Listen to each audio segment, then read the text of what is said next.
So breaking news just coming into us, and it's on the Paris deal. The newly elected French president, Emmanuel Macron, has been speaking here over the last few minutes, says the Paris Climate Accord will not be renegotiated. He says he regrets the decision by the United States to withdraw. It's a mistake, he says, for U.S. interests, and the U.S. has turned its back on the world. Let me bring in our next guest on this and talk a little bit about it from the National Center for Policy Analysis. Executive Director, former Florida Congressman, retired Lieutenant Colonel Allen West is with us. And before I get to our planned kind of topic of discussion that I mentioned, Colonel West, before our last break, I do want to ask you about this breaking news because it relates to our top story on the Paris climate deal. The argument from people like Macron, from opponents of President Trump, essentially, is that pulling out of this deal makes us, America, less safe or maybe less competitive. What do you say? Well, I think, as President Trump said, it's good to be with you, Connell, that he is the president of Pittsburgh, and he's not the president of Paris. And I believe that it'd be more important for President Macron to worry about his own economy there in Paris and let President Trump be concerned about the economy here in the United States of America and getting Americans back to work and not this massive wealth redistribution and transfer on a global scale. If Macron is worried about us turning our backs on France, he should go visit Normandy and remember what the American soldiers did there to liberate France in the last century. Right. That Pittsburgh line will be the most remembered line, don't you think, from the president's commentary earlier today?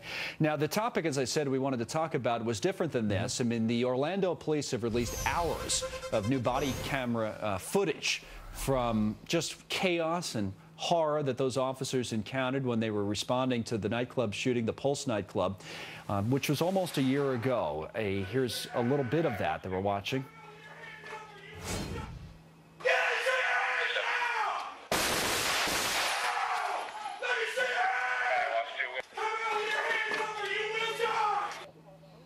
The police body camera company called Digital Alley. We'll take a look at that. That stock closing in the green today, though it has been down over a little bit of a longer period of time.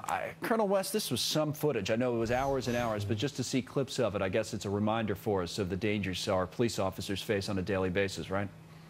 You're absolutely right. And going back to what President Macron just said, the real national security threat for France, for England, for the United States of America is the threat from militant Islamic jihadism.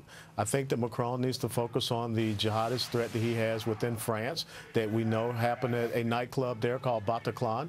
We just saw what happened in Manchester, England, and we know about Omar Mateen and the Pulse nightclub in Orlando.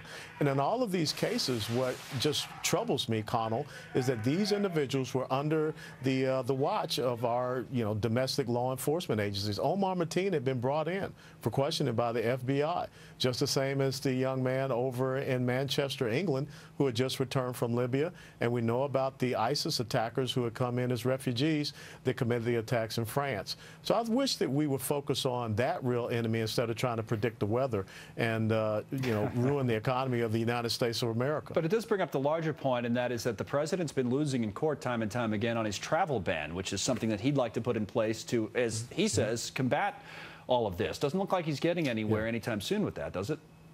Well, it may not be happening here, but don't you find it quite interesting that now in the UK they are instituting a temporary travel ban because they realize they have 23,000 jihadists. And as I just said, the perpetrator of the Manchester, England attack had just come back from a 3-week little vacation in Libya, and he was allowed to re-enter the country just the same as about 300 to 400 jihadists have done going to fight for ISIS in the Middle East and to return back to the United Kingdom.